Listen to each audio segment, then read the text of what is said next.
তার মানে আমেরিকা অবরোধ করেছে সত্য, কিন্তু এমন অবরোধ না যে সেটা ভাঙা যাবে না। ইরান কিন্তু বারবার প্রমাণ করছে, বা বলা যায় প্রতিদিন প্রমাণ করছে। সেই কারণেই দেখেন খবরটা এসছে, যুক্তরাষ্ট্রের নৌবাহিনীর কঠোর অবরোধ এড়িয়ে এশিয়া প্যাসিফিক অঞ্চলে পৌঁছেছে ইরানের একটি বিশাল তেলের ট্যাঙ্কার। এটা কি তারা দেখেনি? দেখেছে, ওভারলুক করেছে। কেন? ওই যে অবরোধ করেছে সত্য, কিন্তু এটা হলো চাপ দিয়ে রেখেছে যাতে ইরান আলোচনায় সম্মত হয়। তো সেই আলোচনার সম্ভাবনা তো নাকচ হয়নি। এই যে 14 দফা পরিকল্পনা দিয়েছে ইরান, যুক্তরাষ্ট্র বলছে যে এটা তারা পর্যালোচনা করছে। তার মানে খুব হার্ড লাইনে নেই যুক্তরাষ্ট্র, হার্ড লাইনে থাকা তাদের পক্ষে সম্ভবও হচ্ছে না। জাহাজ চলাচল পর্যবেক্ষণকারী সংস্থা ট্যাঙ্কার্স.কম এই তথ্য জানিয়েছে, ন্যাশনাল ইরানিয়ান ট্যাঙ্কার কোম্পানির মালিকানাধীন এই বিশাল জাহাজটির নাম হিউজ।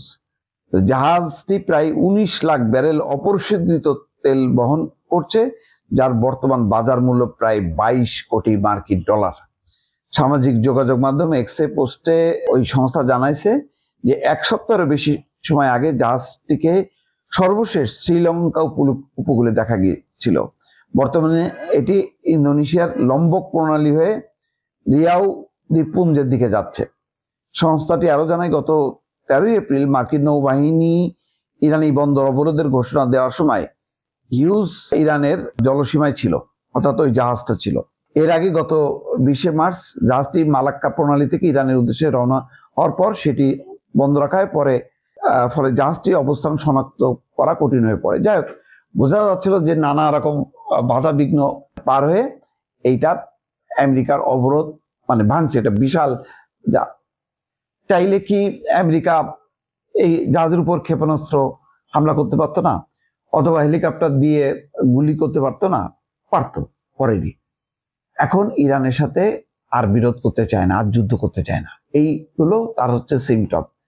কারণ যুক্তরাষ্ট্র বুঝে গেছে যে যুদ্ধ চালাইতে গেলে যে পরিমাণ পাল্টাপাল্টি হবে, মানে এখন যদি যুক্তরাষ্ট্র হামলা চালায় তাহলে ইরানও হামলা চালাবে, তাহলে আবার যুদ্ধ সেই বেঁধে গেল। এখন এইভাবে জয় পরাজয় নিষ্পত্তি চাচ্ছে না।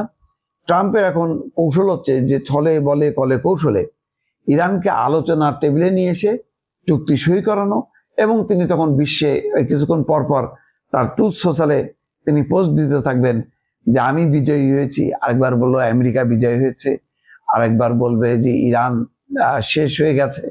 ফলে এই যুদ্ধে আমেরিকার একটা বিশাল জয়, এই একটা ঘোষণার জন্য সে উন্মুখ হয়ে আছে। যুক্তরাষ্ট্র এখন আর যুদ্ধের জন্য উন্মুখ হয়ে বসে নেই, যতটা এখন ইসরায়েল চায়। ইসরায়েলও আস্তে আস্তে বুঝতেছে পরিস্থিতি খারাপের দিকে, কারণ রসদ ফুরায় যাচ্ছে। আমেরিকার যে পরিমাণ ব্যয় হয়েছে এবং তার মজুদ অস্ত্রশস্ত্রের মজুদও কমে যাচ্ছে। তো এইটা যে আর কুলায় উঠতে পারবে না, এই বিশাল দেশ সে কত বোমা ফেলবে, কত অস্ত্র ব্যবহার করবে, মানে ইসরায়েলও বুঝতে পারছে, আমেরিকাও ভালো মতন বুঝতে পারছে। সুতরাং এখন এই যে মানে জাহাজ বিশাল তেল ট্যাঙ্কারটা যে ফাঁকি দিল, এটা আমেরিকা যে একেবারে বুঝতে পারে নাই তা না, কিন্তু এটাকে ওভারলুক করছে। কোনো কোনো ক্ষেত্রে আবার করে দেখাচ্ছে যে আমরা কঠিন অবরোধে আছি। এই চলতেছে আর কি, মানে কানামাছির খেলা। দর্শক।